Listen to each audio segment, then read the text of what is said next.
मैं मनीष सर आज फिर 12th का फिजिक्स जिसमें वो दिन जो हम पढ़ा रहे थे वो छूट गया था, तो आज हम बताने वाले हैं कि हाइगेंस का सेकेंडरी वेवलेट का सिद्धांत क्या है। ठीक है, वो दिन कोई टेक्निकल इशू के कारण वो वीडियो मतलब पुश हो गया था, ठीक है, इसलिए छूट गया था। तो आज हम लोग चलते हैं Huygens principle of secondary wavelets, Huygens का द्वितीय तरंगिका का सिद्धांत। ठीक है, तो ये अपनी ये द्वितीय तरंगिका का सिद्धांत में उसने क्या बताया, आज उसी के बारे में जानते हैं। चलिए, पहला उसका नियम है, कहता है कि तरंगाग्र पर स्थित प्रत्येक माध्यम के कण एक नए तरंग स्रोत की तरह कार्य करता है, जिससे नए तरंगे सभी दिशाओं में निकलती है। ठीक है, आप देखिए एक एक करके फिगर बनाते चलते हैं और आप समझते चलिएगा। हम जानते हैं कि जो बिंदु स्रोत से, ठीक है, बिंदु स्रोत से आप लोग जानते हैं कि बिंदु स्रोत से कैसी कैसी तरंगाग्र निकलती है, तो गोलाकार। मान लेते हैं कि बिंदु स्रोत है, इससे निकली ऐसे, ये कैसी हो गई, गोलाकार वेव फ्रंट हो गई। ठीक है, तो इसके माध्यम के प्रत्येक कण पर एक नए तरंग स्रोत का कार्य करता है, यानी कि माध्यम का जो प्रत्येक स्रोत है यहाँ पर यहाँ पर यहाँ पर, यानी पूरा एक तरंगाग्र कण से ही है। तो इस कहता है कि माध्यम के प्रत्येक कण, ठीक है, यहाँ पर मान लेते हैं प्रत्येक कण एक नए तरंग स्रोत की तरह कार्य करता है। तो यहाँ पर मान लेते हैं कि एक कण है, तो ये भी कैसे काम करेगा, नए तरंग स्रोत की तरह, और ये बिंदु है तो इसे कैसा बनेगा, गोलाकार, है कि नहीं। फिर मान लेते हैं कि सपोज दैट कि आप यहाँ पर ही मान सकते हैं इसके पास में, लेकिन थोड़ा सा अजब सा फिगर लगेगा, इसलिए यहाँ पर मान लेते हैं तो ये भी कैसा हो जाएगा, एक गोलाकार। यहाँ पर आप मान लीजिएगा तो ऐसे, फिर ये गोलाकार, यहाँ पर ये तो ये नए तरंग स्रोत ऐसे, फिर यहाँ पर एक मान लीजिएगा तो फिर ऐसे, यानी कि ऐसे ऐसे करके ये अपना गोलाकार फिगर राउंड अप करके बनाएगा। ठीक है, तो ये कैसा हो गया, एक नए तरंग स्रोत की तरह कार्य करेगा। अब दूसरा कहता है, अच्छा, ये सभी दिशाओं में समान वेग से निकलेगी। ठीक है ना, वेलोसिटी ऑफ लाइट, वेग जो लाइट का वेलोसिटी है उसी वेग से निकलेगा सभी दिशाओं में। दूसरा कहता है कि द्वितीय तरंगिकाओं को स्पर्श रेखा खींचे जाएं तो उसी क्षण नई दिशा को प्रदर्शित करेंगे। ठीक है, अच्छा देखिए, ये हो गया ये हो गया प्राइमरी, ये पहला वाला जो है, ये पहला वाला हो गया, ये क्या हो गया, प्राइमरी वेवलेट्स, प्राइमरी वेवलेट्स। ठीक है, अब देखिए कहता है कि जब इस पे टेंजेंशियल, ठीक है, टेंजेंट खींच दिया जाए तो ये कैसे काम करता है, द्वितीय तरंगिकाओं के मतलब क्या कहता है, द्वितीय तरंगी के तरह काम करता है, द्वितीय तरंग के तरह काम करता है। अच्छा, किसी भी टेंजेंस कैसे किया जाए, मान लेते हैं कि ये स्फेरिकल है, इस पे टेंजेंस कैसे होगा, ऐसे, इस पे टेंजेंस कैसे होगा, ऐसे, जैसे मन करे वैसे खींच सकते हैं, ऐसे हो गया ऐसे।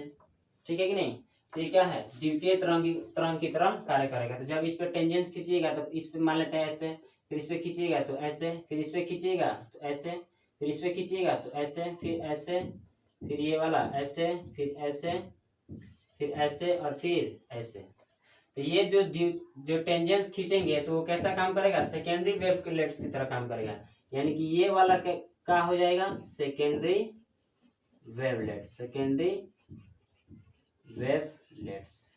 ठीक है, अब देखिए जो सेकेंडरी वेवलेट्स अब धीरे धीरे अपना आगे ऐसे करके बढ़ेगी, ऐसे, फिर ऐसे, आगे आगे करके ऐसे ऐसे बढ़ेगा ना, तो ये आगे चलकर कैसे, ये जो वृत्तकार वेवलेट्स है, गोलाकार वेवलेट्स है जो, वो कैसे हो जाता है, आगे चलकर इनकी त्रिज्या इतनी बढ़ जाती है कि वो कैसा हो जाता है, समतल की तरह व्यवहार करता है। तो मान लेते हैं कि यहाँ पर आते आते इनका जो ऐसे बढ़ गया। ठीक है, तो इस पे का प्रत्येक स्रोत, ये समतल का प्रत्येक स्रोत फिर एक बिंदु की तरह कार्य करेगा। प्रत्येक स्रोत पर जो वेवलेट निकलेगी वो गोलाकार होगी। तो मान लेते हैं कि यहाँ पर का गोलाकार ऐसे होगा। ठीक है, यहाँ स्रोत मान लेते हैं, यहाँ पर एक ऐसे होगा, फिर यहाँ पर मान लेते हैं तो ऐसे, फिर यहाँ पर मान लेते हैं तो ऐसे। अब इस पर जब टेंजेंट खींच देंगे तो ये कैसा काम करेगा, एक नए स्रोत की तरह व्यवहार करेगा, एक नए स्रोत की तरह व्यवहार करेगा। यही है हाइगेंस का द्वितीय तरंगिका का सिद्धांत। ठीक है, एक बार और समझिए, कहता है कि जब बिंदु स्रोत से, इसका पहला ही नियम है, जब बिंदु स्रोत से जो वेव फ्रंट निकलती है वो गोलाकार होती है, और जब गोलाकार पर एक टेंजेंट खींच दिया जाए तो वो क्या हो जाएगा, द्वितीय तरंग की तरह कार्य करेगा। देखिए अब जब टेंजेंट खींच दिया, ये पहला वाला था तो ये द्वितीय, अब देखिए ये सब कैसी बिहेव करेगी, सेकेंडरी वेवलेट की तरह बिहेव करेगी। अब ऐसे आप मानिएगा, अगर इसको लेकर चलते हैं तो ये प्राइमरी हो जाएगा, ये सेकेंडरी हो जाएगा। अगर इसको आप आगे वाला लेकर चलते हैं इसको, और इसके कंपेयर करते हैं तो ये सेकेंडरी, ये प्राइमरी हो जाएगा। और आगे चल के इनकी त्रिज्या इतनी बढ़ जाती है तो वो कैसा व्यवहार करने लगता है, समतल की तरह व्यवहार करने लगता है।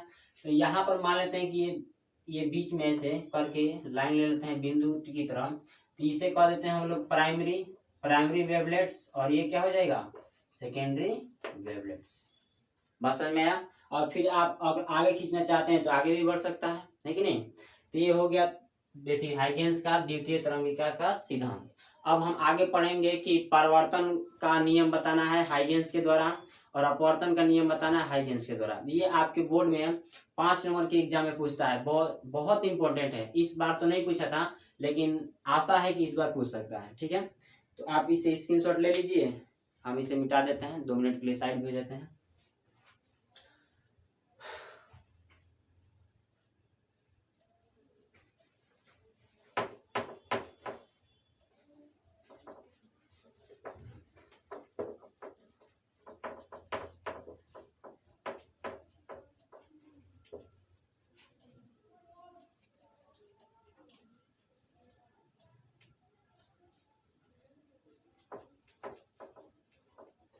ठीक है,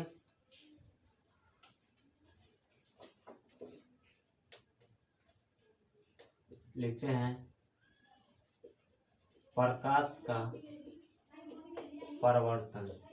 ठीक है, पहले परावर्तन कर लेते हैं और उसके बाद अपवर्तन कर लेंगे। ठीक है, प्रकाश का परावर्तन। ठीक है, किसके द्वारा देखना है हमको? हाइगेंस के द्वारा देखना है। ठीक है, प्रकाश का परावर्तन, इसको बोलते हैं रिफ्लेक्शन ऑफ लाइट, रिफ्लेक्शन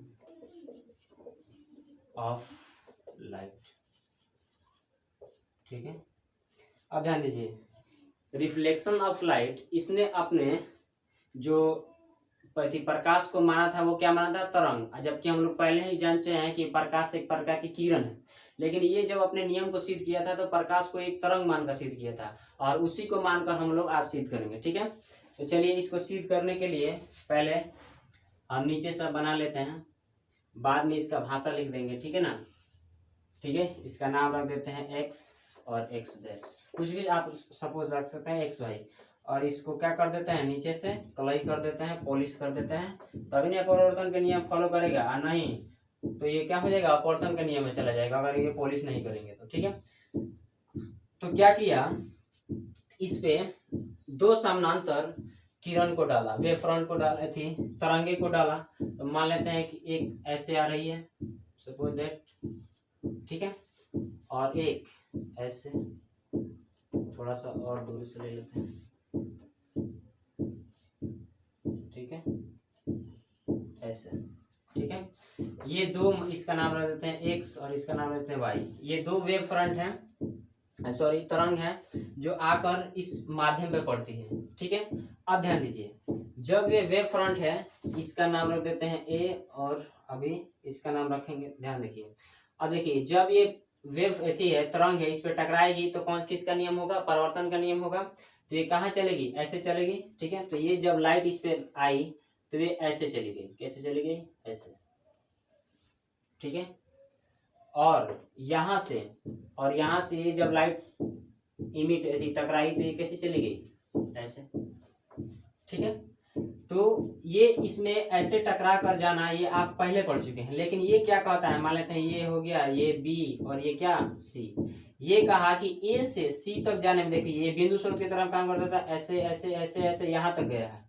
अब देखिए ये आप मान लेते हैं कि बिंदु स्रोत की तरह काम करता है, तो ये ऐसे ऐसे ऐसे ऐसे यहाँ तक पहुंचा है कि नहीं? तो यहाँ से यहाँ तक पहुंचने में इसे कह देते हैं कि टी समय लगता है, और ए को ए से बी तक पहुंचने में इसको भी कितना समय लगता है? टी समय लगता है। ठीक है, अब देखिए, जब हमको अगर नया वेव फ्रंट बनाना है तो आप पढ़े होंगे कि नया वेव फ्रंट बनाने के लिए पैरेलल रे पर कैसे खींची जाती है? अभिलंबवत रेखा खींच दी जाए तो नया वेव फ्रंट की तरफ व्यवहार करेगा। अभी आप बताए ना, गोलाकार पर टेंजेंशियल ऐसे खींच दे रहे थे तो नया वेव फ्रंट की तरफ व्यवहार कर रहा था। देखिए ये दोनों पैरेलल है, तो इस पे कैसे खींचेंगे? मान लेते हैं कि ये दोनों ऐसे पैरेलल है, तो ये टेंजेंशियल इस पे ऐसे ही ना होगा, तो ये हो गया। इस पे मान लेते हैं कि यहाँ पर एक का बोल बना देते हैं, इसका टेंजेंट बना देते हैं, और टेंजेंट कितना डिग्री का कोण बनाता है? 90 डिग्री का। अब ध्यान दीजिए, ये जब टेंजेंट हुआ, ये टेंजेंट हुआ तो इस पे एक अभिलंब डाल देते हैं यहाँ से। ठीक है, जो परावर्तन के नियम को दर्शाएगा। और यहाँ पर भी एक टेंजेंट डालना पड़ेगा हमको। तो इसके द्वारा अब ये भी पैरेलल है, ये भी पैरेलल है, आपको दिखाई दे रही है। तो इस पे भी हम एक क्या डाल देते हैं, टेंजेंट डाल देते हैं नए वेव फ्रंट के लिए, और यहाँ पर एक अभिलंब डाल देते हैं। हो गया, इतना ये फिगर में मेंशन हो गया। अब देखिए, आने वाली किरण के साथ आप लोग जानते हैं एंगल क्या बनता है, आई। एंगल क्या बन रहा है, आई। ठीक है। अच्छा, ये 90 डिग्री है, तो ये भी कितना होगा, टोटल 90 डिग्री होगा।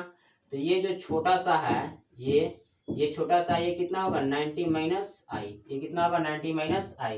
ये 90 माइनस आई है, तो ये वाला कितना होगा, आई।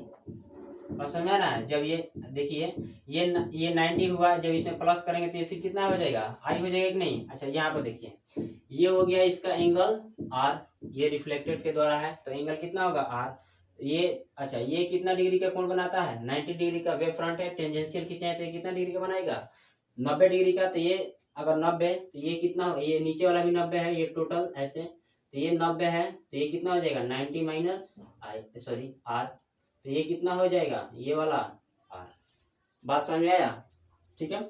अब ध्यान दीजिए, यहां पर क्या हो रहा है कि देखिए, जब वेव निकल कर आई, ठीक है ना, जब वेव निकल कर आई, ये बी, ये यहाँ से यहाँ तक ट्रेवल करेगा, हाँ ठीक है, ठीक है। जब वेव निकल कर यहाँ से यहाँ तक पहुंची, तो देखिए बी से सी तक जाने में कुछ का समय लग रहा है ना। तो वेव ये दोनों तो आपस में ये देख रहे हैं लगभग बराबर ना है, लेकिन यहाँ से इसको जाने में कुछ समय लग रहा है। और इसको ए से देखिए, अब ये दोनों ऐसे जा रही है, ठीक है, लेकिन और ये देख रहे हैं ना कि आपस में ये लगभग यहाँ तक बराबर है, लेकिन ए से इसको, ए बी सी, इसको मान लेते हैं क्या, डी। ए से डी तक जाने में कुछ समय लग रहा है। तो ये जाने में वेलोसिटी ऑफ, अच्छा इसको जाने में टाइम जो लग रहा है, तो टाइम टेकन कितना ले लेते हैं, टी। यहाँ पर लिखे भी थे, यहाँ पर लिख देते हैं, टाइम टेकन कितना ले रहा है, टी, बी से सी तक जाने में। और ए से डी तक जाने में ये भी कितना ले रहा है, टाइम टेकन टी, ठीक है। अच्छा, ये भी क्या है, तो वेलोसिटी ऑफ लाइट। अच्छा, ये वेलोसिटी ऑफ लाइट दोनों माध्यम में एक हो गए, ये नहीं कि v1 तथा v2 हो जाएंगे, आप अलग अलग नहीं कर सकते हैं। क्यों, क्योंकि इन दोनों का माध्यम क्या है, एक ही है। देखिए इसी माध्यम में ये काम सब हो रहा है, ये नीचे आ ही नहीं रहा है, तो इसी माध्यम में सब काम हो रहा है, तो इसलिए दोनों क्या होंगे, समान होंगे। बात समझ में आपको, इतना समझ में आ गया। अब ध्यान दीजिए, अब हम त्रिभुज लेते हैं, ध्यान दीजिएगा। त्रिभुज ए बी और सी दिखाई दे रहा है, त्रिभुज ए बी और सी। उसके बाद भाषा लिख देते हैं, ऊपर लिख देंगे मिटाकर थोड़ा सा। त्रिभुज ले लेते हैं ए बी सी, त्रिभुज ए बी सी। आप इसको यहाँ पर ध्यान दीजिएगा, यहाँ पर कंपेयर करेंगे तो त्रिभुज देखिए कैसे है, ए है, बी है और सी है, लगभग ऐसे है, ठीक है। ये एंगल कितना है, आई, और ये कितना डिग्री कोण बना रहा है, 90 डिग्री का, ठीक है। तो ये देखिए, इसका हो गया ए, ये हो गया बी, ये हो गया क्या, सी। और एक त्रिभुज लेते हैं, एक त्रिभुज ये देखिए ए डी और सी, त्रिभुज ए डी सी, ये है ऐसे, ठीक है, ए डी और सी। ध्यान दीजिए, दोनों में ए सी और ए सी क्या है, कॉमन है। और ये 90 डिग्री और ये भी कितना डिग्री है, 90 डिग्री है। अच्छा, इसमें जो ये वाली भुजा है ऐसे गई है, ये ऐसे गई है, इसमें कितना है, वी टी। और ये वाला इसमें ए से डी कितना गया है, बी से, देखिए बी से सी कितना है, वी टी है। और ए से डी भी कितना है, वी टी है। यानी कि इसका राइट साइड बराबर इसका ए सी, यानी कि ये बराबर किसके है, आर एच एस से। देखिए राइट हैंड साइड, देखिए राइट हैंड साइड, ये देखिए। अच्छा, ये 90 डिग्री है, तो इसका ये क्या होगा, ए सी पर थी हाइपोटेनियस, और ये भी 90 डिग्री, तो ये भी हाइपोटेनियस होगा, उसे भी आप देख सकते हैं। लेकिन आप देखिए आर एच एस से ये क्या है, दोनों त्रिभुज बराबर है, तो लिख देते हैं। अच्छा, अपोजिट भी देखिएगा तो अपोजिट से भी बराबर है, ये देख रहे हैं। अब ध्यान दीजिए, लिख देते हैं त्रिभुज ए बी सी सर्वांशम है, त्रिभुज किसके, ए डी सी के, त्रिभुज ए डी सी के। तो त्रिभुज ए डी सी के जब सर्वांशम है, ठीक है, किससे है सर्वांशम, तो लिख देते हैं आर एच एस, ठीक है ना, इसका होता है राइट हैंड साइड, ठीक है। जब ये सर्वांशम है तो क्या इनके कोण और भुजा के आपस में बराबर नहीं होंगे? इनके कोण और भुजा आपस में भी क्या होंगे? बराबर होंगे। तो लिख देते हैं एंगल आई बराबर एंगल आर। इसमें सिर्फ इतना ही है और इसका जो भाषा है वही लिखना है हमको। आपको ये समझ में आया? भाषा हम लिख देते हैं, ये मिटा देते हैं क्योंकि भाषा लिखने में थोड़ा सा मतलब जगह चाहिए, इसको मिटा कर लिख देते हैं।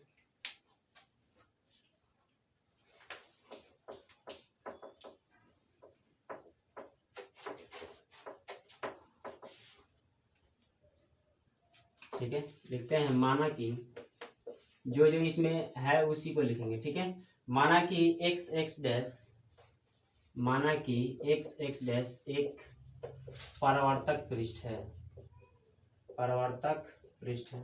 ठीक है, जिसपे इस किरण का नाम रख देते हैं एक्स वाई, जिस पर एक्स वाई किरण तिरछा आपतित हो रही है। एक्स वाई किरण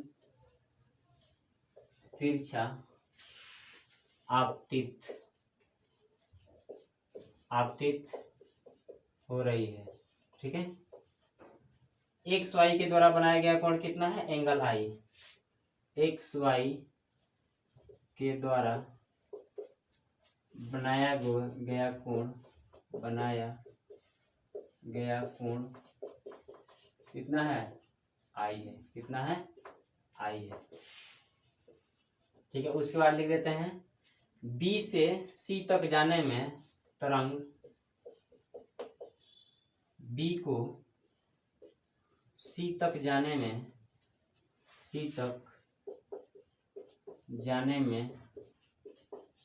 ठीक है VT समय लगता है। समय आपको ऐसे भी बुक में देगा T समय लगता है, हम डायरेक्ट लिख देते हैं VT समय लगता है क्योंकि वेलोसिटी ऑफ लाइट दोनों के लिए सेम ही है। ठीक है ना, आपको बुक में देगा कि T बराबर 0 पे यहाँ पर T बराबर 0 एज्यूम करके बनाता है। ठीक है, तो उसे घबराने की बात नहीं है। हम वेलोसिटी ऑफ लाइट ए के साथ में लिख दिए क्योंकि वेलोसिटी दोनों के लिए, दोनों एक ही माध्यम है तो दोनों के लिए क्या है? सेम है। तो T समय लगता है, इसको भी लिख सकते हैं तथा A से D जाने में, तथा A से D तक जाने पर वही VT समय लगता है। ठीक है, देखिए A से D तक जाने में क्या लग रहा है? VT समय लगता है। और कोण C को ऐसे लिख देते हैं कोण C, अच्छा चाहे छोड़ दीजिए, ये तो आप जानते हैं कि ये क्या है? अपवर्तन कोण है। इसको यहाँ पर लिख देते हैं, क्या है? रिफ्लेक्टेड एंगल क्या है? R। ये क्या है? इंसिडेंट एंगल क्या है? Angle I।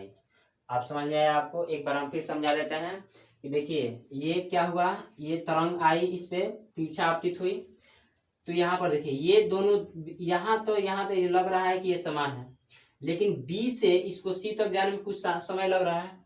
तो वही जो समय लग रहा है मान लेते हैं कि टाइम टेकन T है, यानी कि समय कितना लिया है? T समय लिया है। और माध्यम दोनों का सेम ही है, एक ही माध्यम हो रहा है, तो वेग क्या होगा? प्रकाश का वेग सेम ही होगा, इसलिए हम लिख देंगे क्या? VT। और यहाँ पर देखिए इधर जब रिफ्लेक्शन इसका हुआ, जब तरंग का रिफ्लेक्शन हुआ, तो देखिए ये और ये लगभग लग रहा है कि यहीं से निकल कर जा रही है, लेकिन यहाँ से ये जा रही है।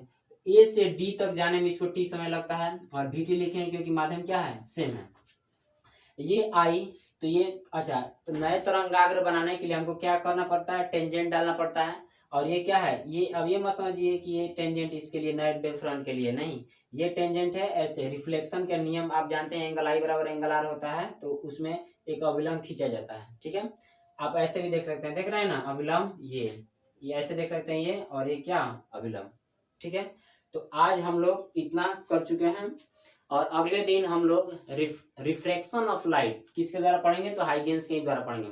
ये आपके बोर्ड के एग्जाम में 5 नंबर का पूछता है, इसलिए इसको बनाना और समझना बहुत जरूरी है। ठीक है, तो अब अगले दिन नेक्स्ट वीडियो के साथ मिलते हैं। जय हिंद, जय भारत।